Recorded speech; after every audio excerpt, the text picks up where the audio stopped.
Sometimes red flags aren't noticeable when fueled by deceptive behavior and hidden agendas. A small town in Appomattox County, Virginia is horrified when 20-year-old Lisa Henderson, a loving daughter devoted to helping others, vanishes. Her cries for help go unheard. Detectives try to understand what happened as they investigate the red flags and deceptive behavior hidden in disguise. What happened to Lisa Henderson? What happens when love becomes fatal? This is the Fatal Attraction Podcast with Devil in Disguise. She was a bright young woman pursuing her dreams. She was very smart. She wanted to help people. She wanted to assist those who were in need. But would she also need saving? She didn't come home that night. She's not a person to go missing. Everybody tries to keep hope. The investigation will uncover a slew of suspects. She had been texting an old love interest. She was really having beef with the baby mama. It's time for the games to stop. He couldn't pass the polygraph. The lies are hard to keep up with. But the truth will be far, far worse. I couldn't do an animal like that. She was begging for her life. You really have to be sick in the head to do something like this. The devil in disguise.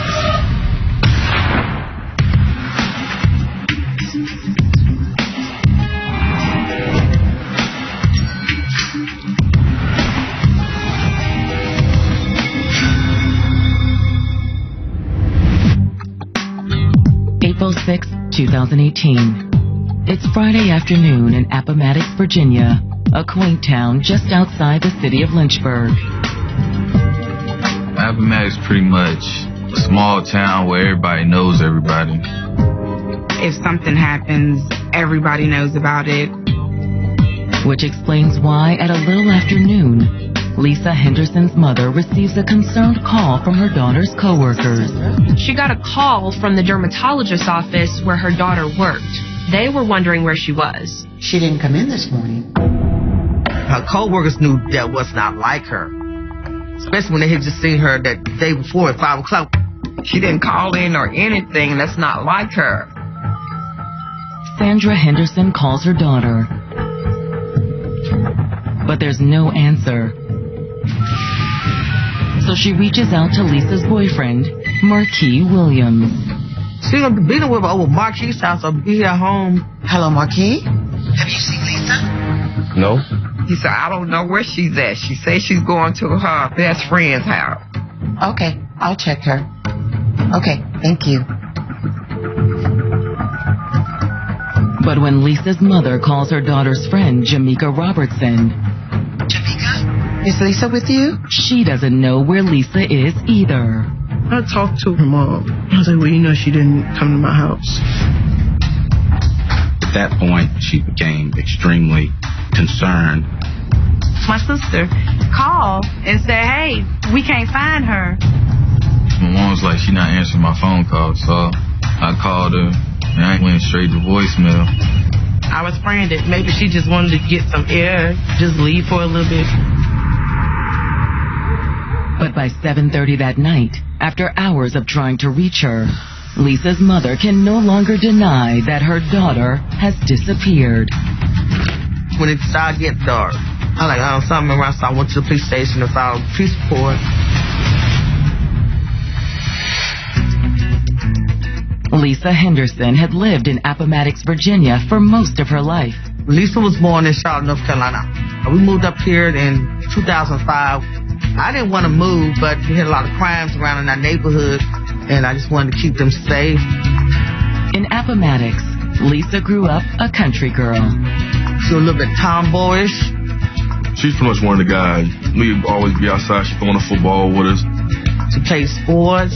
She rode a motorcycle. She went fishing with her dad, and she really loved her daddy. Sadly, Lisa's father passed when she was only 16. He had diabetes, and we saw it coming years before it happened. It was very tough for her to go through her father's death. My sister was always the one taking care of him, giving him his insulin shots. As a young girl, she took on a lot of responsibility. She also found her calling. Her dad's getting sick. She really started figuring out what she wanted to do. She wanted to be a nurse because my dad. Since she was good with what she did with her pops, she started feeling like she can help others. After high school, Lisa started working in a local dermatologist's office as a medical assistant and enrolled in nursing school. She was very determined. She's definitely kept her head in the books. But she soon met a young man who had her head in the clouds. Nice bike.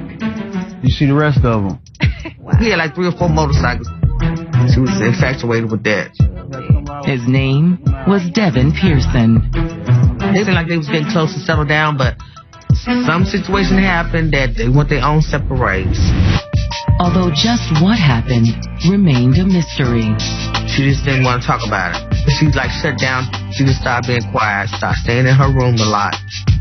Eventually, Lisa regrouped and focused on finishing school.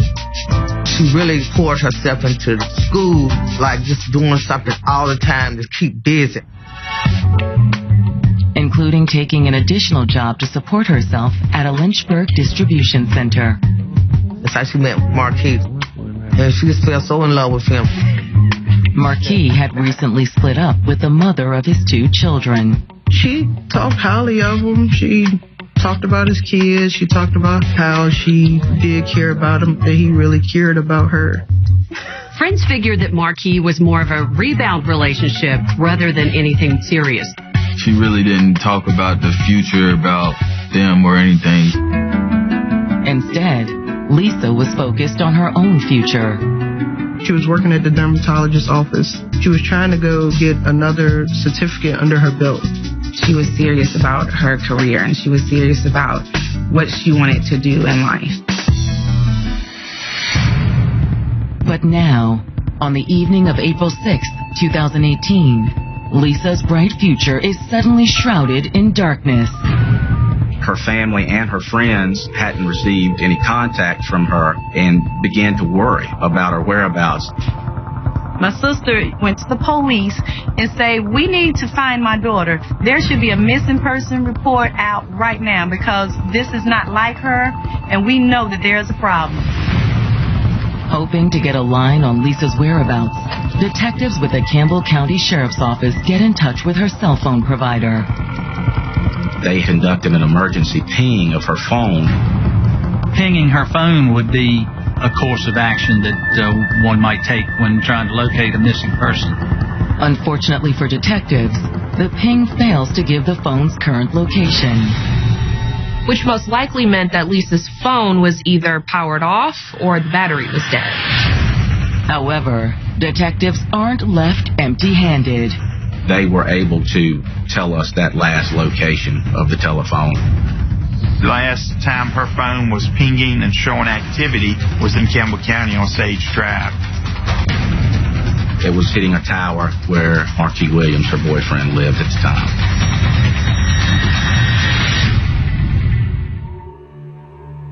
More secrets are revealed once we return with more Fatal Attraction. In April of 2018, 22-year-old Lisa Henderson was well on her way to becoming a fully qualified nurse. She wanted to go as far as she could go. She was very smart. My family was very excited about her accomplishments and what she was becoming. She was destined for success. She was a person who we knew was going to take the family to the next level.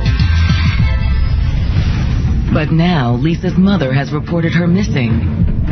And detectives with the Campbell County Sheriff's Office have traced her last known location to the trailer belonging to her boyfriend, Marquis Williams. So that was certainly a good place for us to start. Before I had him come in, I wanted to know as much about him as possible, so I checked him out as much as I could. Detectives don't find any record of arrests. Once I was satisfied, I made that phone call. He was very cooperative on the telephone, wanted to help in any way he could. All right, thank you. Early the next morning, Marquis comes into the sheriff's office to give a formal statement to detectives. It was more of a fact-finding effort, basically just verifying when he had last seen Miss Henderson. I was just fishing for as much information as I could get, hoping that he may have some answers for us or give us a direction to go in. Mr. Williams, how's your relationship with Lisa? We're good. My sister was always happy. She said she was always happy with him. He maintained that everything was fine with the two of them, that there were no problems. When was the last time you talked to her? Thursday night. He told us that him and Lisa and a friend of his, Felix Jefferson, had been together at his place on the night of the 5th. What time did she leave? She left at like 11 or so. I'm gonna head out, okay? All right, honey. Okay. All right. That was the last time he saw her. Did she say where she was going? Yeah, she said she was going to stay at Jamaica's. Marquis said that after Lisa left, his friend Felix stayed all night at his place and that he had driven Felix home the following morning. Okay, we'll be in touch. Felix Jefferson was basically his alibi. So as soon as we finished that interview, we were off to find Felix Jefferson. The search takes them into downtown Lynchburg. We made phone contact with Felix. He wanted to meet us in downtown Lynchburg, which he did on foot. Felix agreed to meet with detectives, but he didn't seem eager to talk. Felix was very tight with his information. Had to pry that information out of him. He also claims not to know much about Lisa.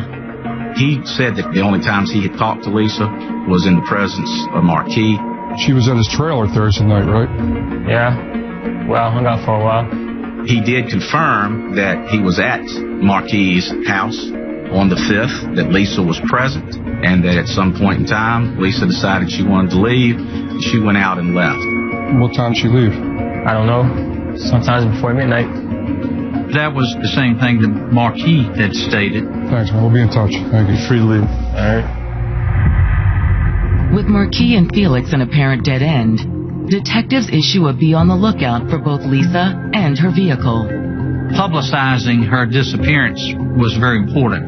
Getting a description of a picture of her vehicle out so that citizens could be looking for it or help locate it. Then, seeking more information, detectives turn to Jamaica Robertson, the friend Lisa was supposedly going to stay with on Thursday night. She confirmed that she had been texting to Lisa on the night of the 5th. She texted me until I let her know I was about to go to sleep. Based on the timeline, those text messages lined up with when Lisa was at Marquis' trailer. Lisa was supposed to come back to Jamaica's to stay with her that night. The details all corresponded with what Marquis and Felix had already told detectives. But according to Jamaica, Lisa never showed. The next morning, when I still didn't hear anything, I started to really worry. So I actually went to Marquis' house by myself to see if she was there. Jamaica didn't find Lisa, but she did find Marquis. You haven't seen Lisa? How she came to your house? He said she left from here and was coming to your house. I was like, well, you know she didn't come to my house. Like, did she go home? I don't think so. Her mama called a while ago and said she didn't show up for work. He told me he was going to go looking for her, but he had to go buy his child some Pampers. Jamaica's story seemed to confirm what Marquis told detectives, but something she said did raise a red flag. You ever met his baby mother? Yeah, their relationship is kind of rocky because she wasn't comfortable with Lisa being around the kids. Her name is Danielle Whitman. There was some bad blood between Danielle and Lisa. She had a lot of problems with Danielle. She came over there and the baby mama was there. They had words. But now detectives want to know, did Danielle and Lisa end up having more than just words? They're both trying to fight for this man. You know how girls are. They jealous. So, things gonna happen. More secrets are revealed once we return with more Fatal Attraction.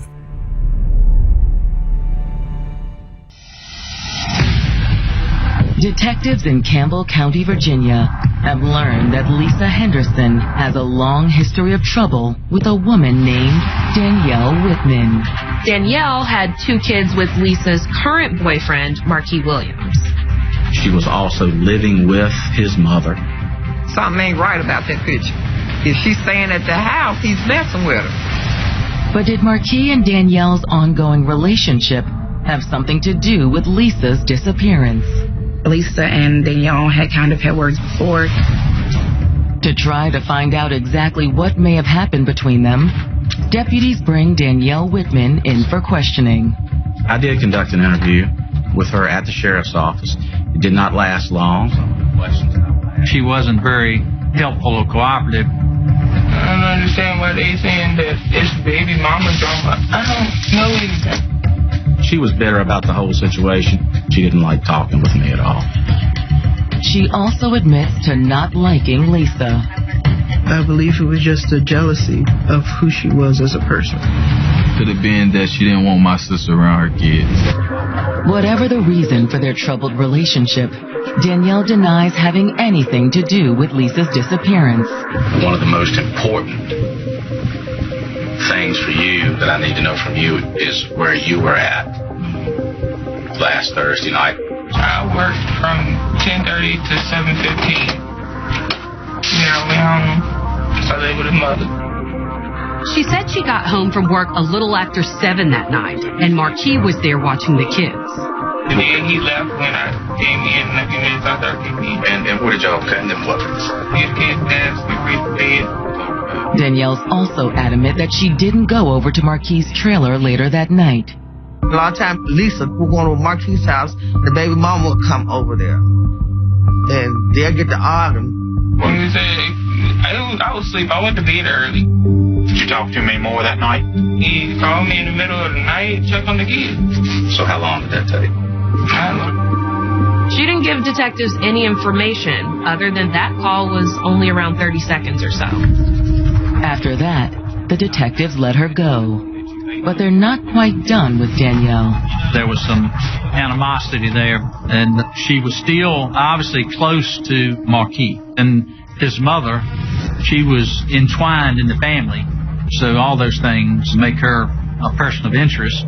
It was entirely possible that Danielle was lying. She could have been there waiting when Lisa left Marquis' trailer Thursday night. That was certainly discussed, and the thought ran through our minds.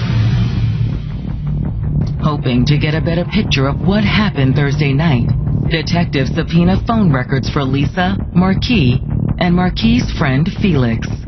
We throw a big blanket when we do phone records, just in case we need to see who's talking to whom and match up phone calls.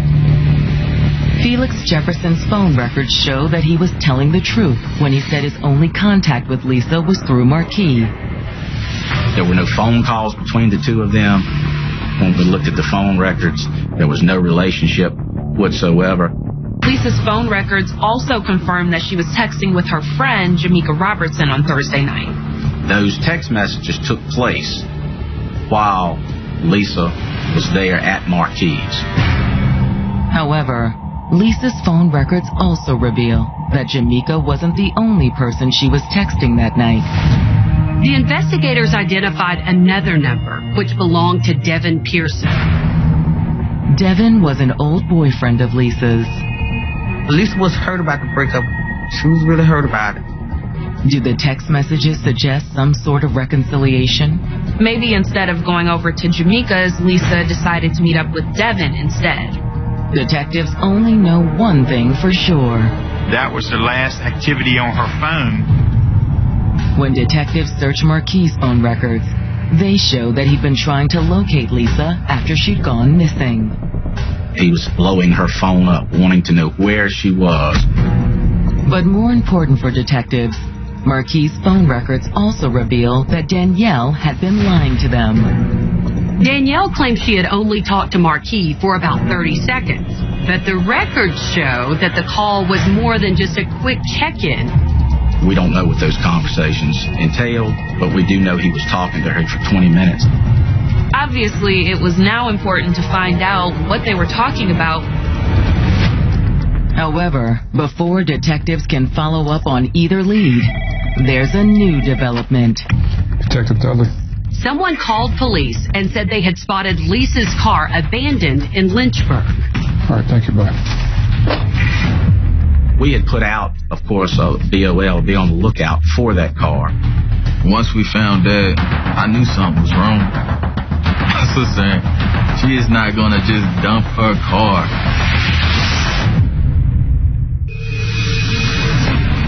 On Sunday afternoon, detectives searching for 22-year-old Lisa Henderson receive a tip about the location of the missing woman's car. At this point, it had been more than 48 hours since Lisa had disappeared.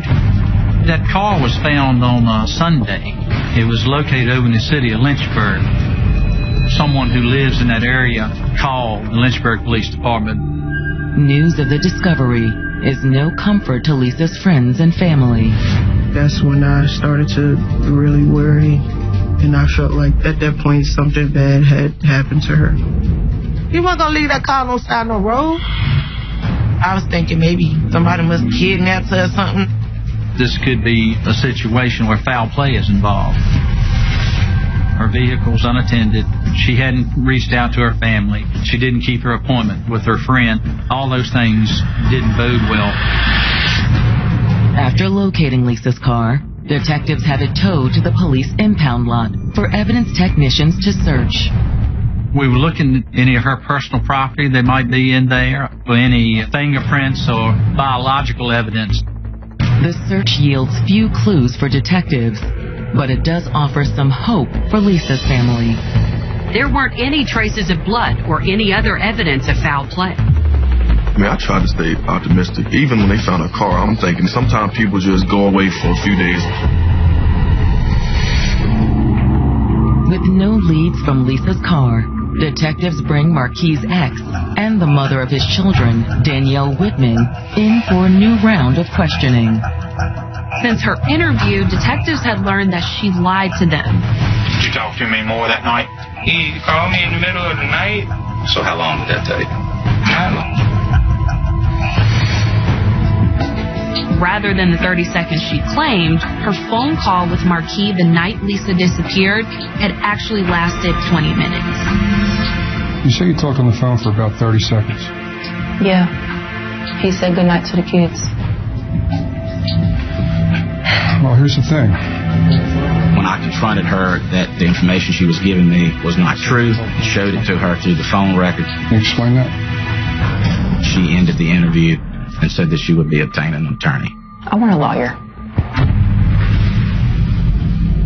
Danielle's reaction didn't exactly convince detectives that she had nothing to do with Lisa's disappearance.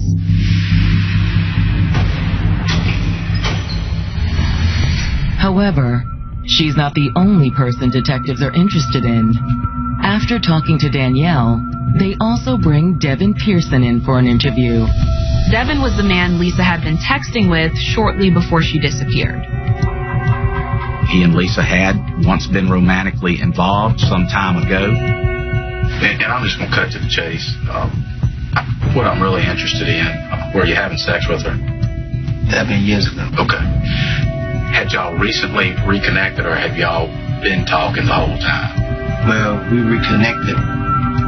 He told me that they had been texting and talking a little bit, but that's as far as it went, that there were no immediate plans for them to be together or to start a relationship.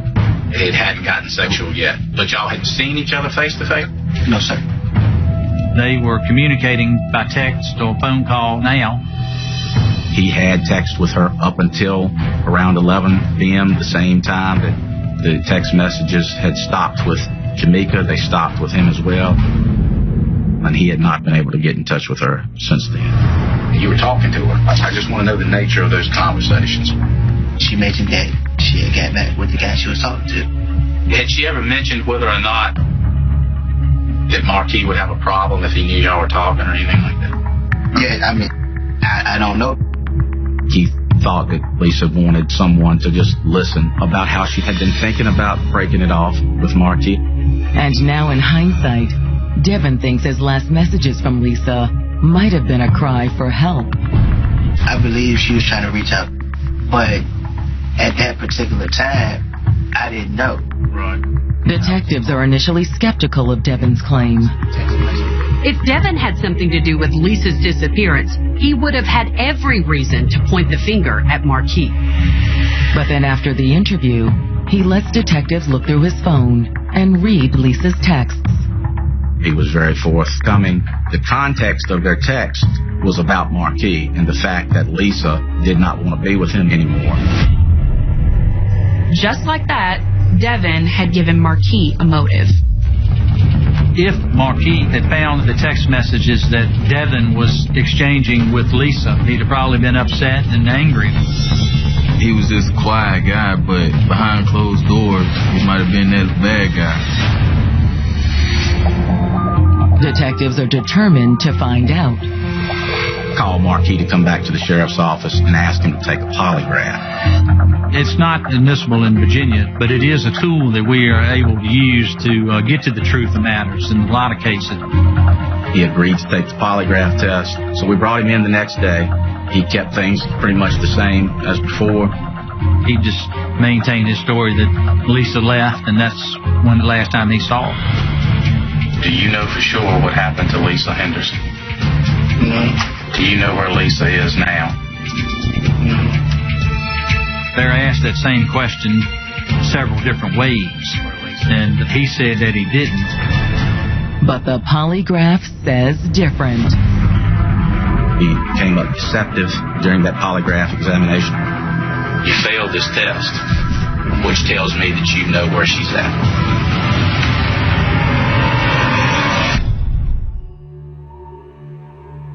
More secrets are revealed once we return with more Fatal Attraction.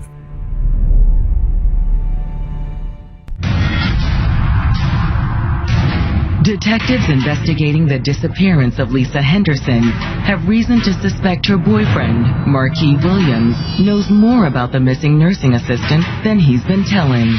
When detectives brought Marquis in for a polygraph exam, the results suggested that he had been lying to them. He's being asked, do you know for sure where Lisa is? He said that he didn't, and his results seem to indicate that he did.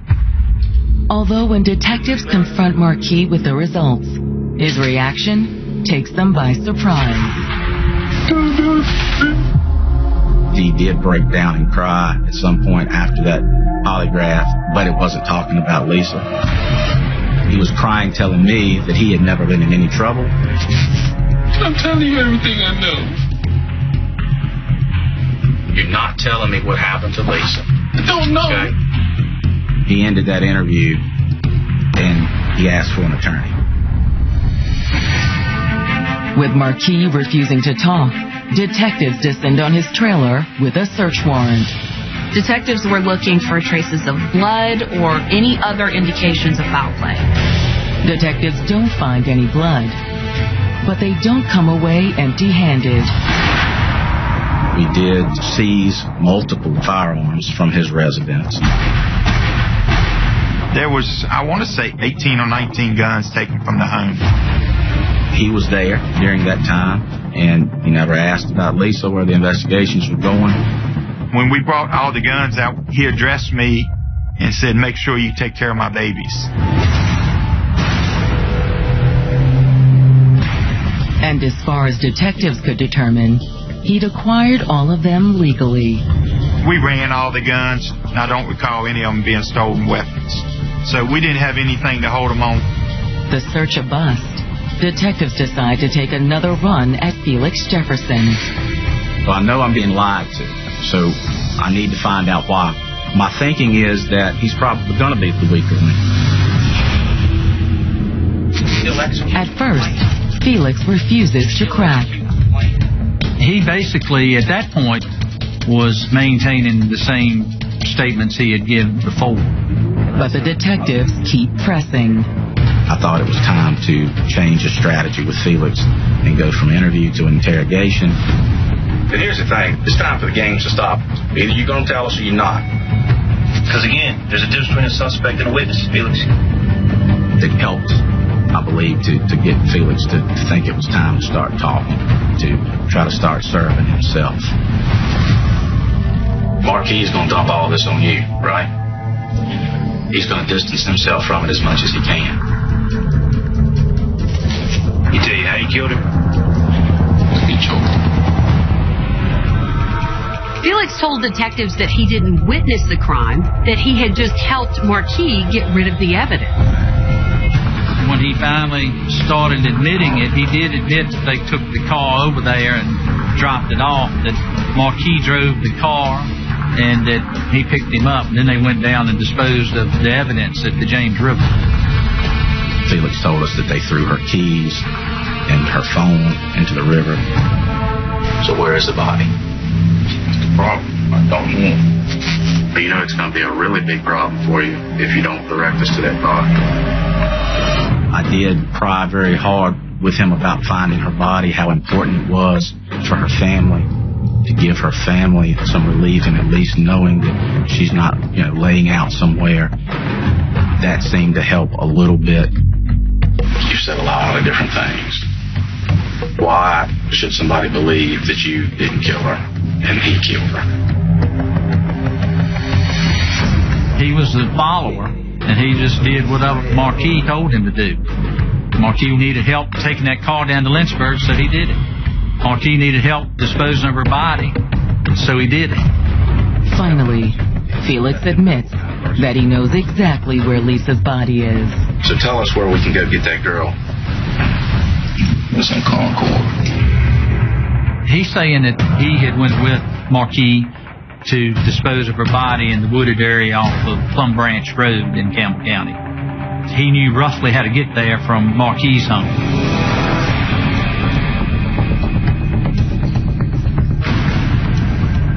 He took us to that area.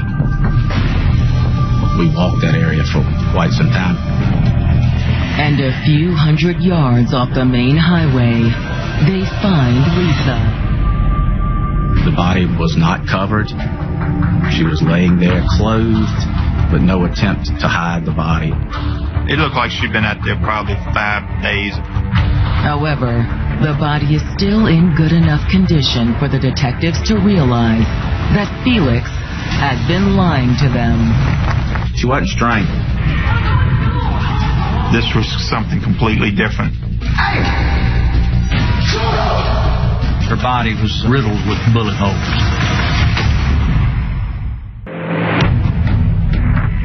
Felix Jefferson has just led detectives to where he and Marquis Williams dumped Lisa Henderson's body in the woods outside Lynchburg, Virginia. He's stating that Lisa had been strangled by Marquis, but that's certainly not the case here. She had been shot.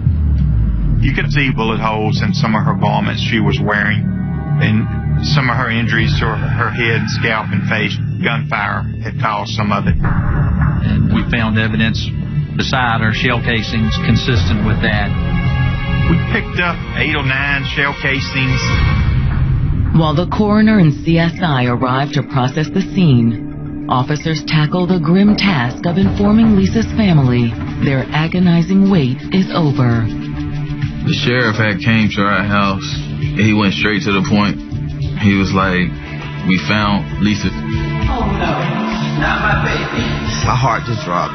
He said, well, Lisa was murdered. And from that point, I just hollered, screamed, I just lost it. Everybody lost it. I didn't want to believe it. I'm thinking this cannot be true. This is not us. We cannot be going through this. While Lisa's family struggles with the tragic news, detectives haul Felix Jefferson back into the interrogation room and confront him about his lies. We were able to look at him and say, Felix, she wasn't strangled. There were obvious gunshot wounds there. That's when his story evolved to, well, yes, Marquis did shoot her. I ain't asking no questions. Why?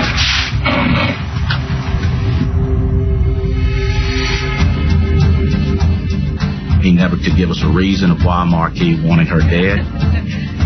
He found her texting and talking to somebody that night. That's what happened, okay? Hold on for a second. Hey, come on, let's go talk. He said that sometime during the night of the 5th, that Marquis and Lisa went to Marquis' bedroom, closed the door. It was likely what happened inside Marquis' room tied in with what Lisa's ex, Devin, had told them. The text that she was texting at night, she said she didn't want to be with him anymore. I believe that he read those text messages. I believe that triggered his anger. I just think he made the decision that if she won't going to be with him, then she won't going to be with anybody. Felix says he had no idea what Marquis was planning when the couple emerged from the bedroom. Let's go for a ride. You good? Yeah, I'm good. Where? I don't know. I just feel like driving. Come on.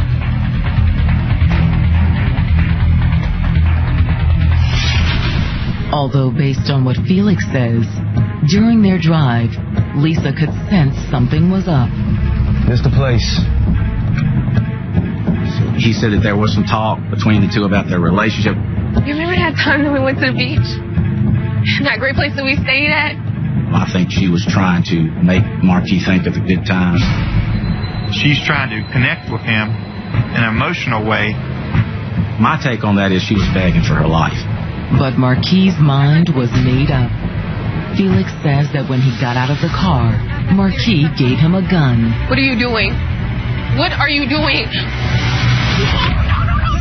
I don't want to go. They forced her to go back. They forced her. She's scared of the dark. I think she absolutely knew what was going to happen to her. I think she probably tried to get away.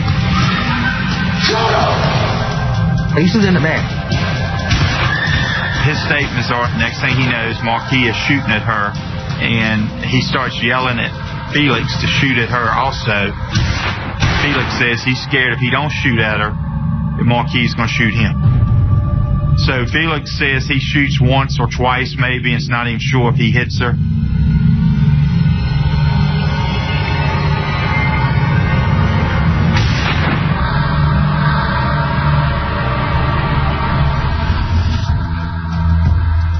After his confession, detectives placed Felix under arrest.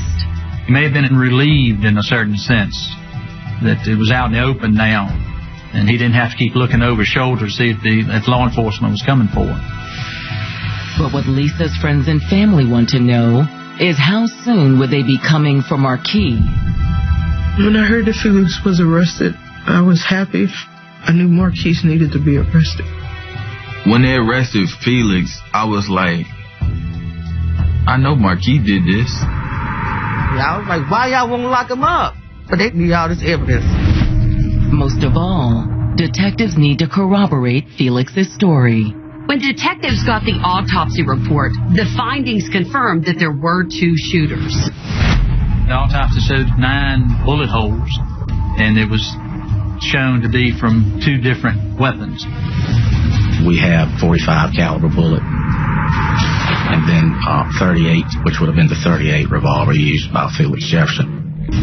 We're able to corroborate some of the things that Felix is telling us. Pieces of the puzzle were put together. The prosecutor was satisfied. That enabled us to just go ahead and arrest Marquis. We went out to Marquis' mother's residence. It was satisfying to place him under arrest. Marquis' arrest is even more satisfying for Lisa's family. My mom, that's all she wanted, was Marquis to be arrested. So it was relief. I was really happy. Just happy. Unlike Felix, Marquis makes no further statements to detectives. Marquis Williams thought himself to be smarter than anybody else involved in this case. Faced with overwhelming evidence, Felix Jefferson pleads guilty to murder. He got 40 3 years with 20 suspended. Had it not been for him, I believe this case would have got solved, but it took a lot longer. Marquis Williams ultimately also pleads guilty. This could have been a capital case, because if you abduct somebody in the state of Virginia, it's one of the qualifying reasons you can get the death penalty. And that young lady was kidnapped and taken to that location. So for him to plea, that was him saving himself. Marquis was sentenced to life in prison without the possibility of parole.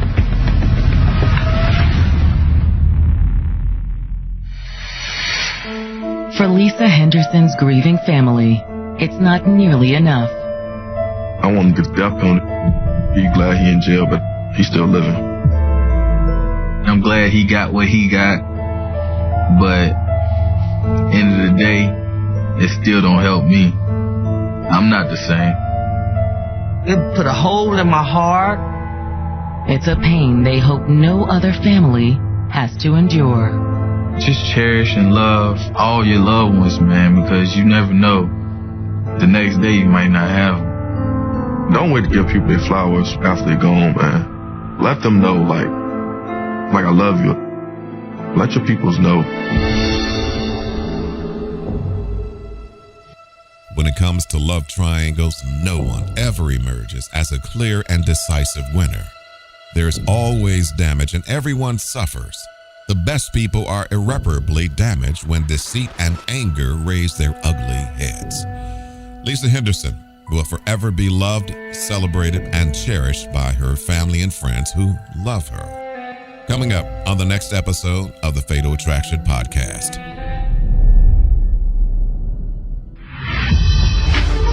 She had a blossoming career. She was up for that big promotion. She was on the fast track in the company. With a love life to match. The question of marriage had come up. She kept striving and setting goals. Until her life is cut short by a vicious attack. Coworkers were absolutely shocked. They heard the screams. She's on the floor, bleeding out. An optimistic go-getter, admired, respected, and loved food scientist is attacked, and family and friends are committed to solving the mystery of what happened. What happened to Carrie Harris? Tune in to the next episode of the Fatal Attraction Podcast. We will see you in the next episode.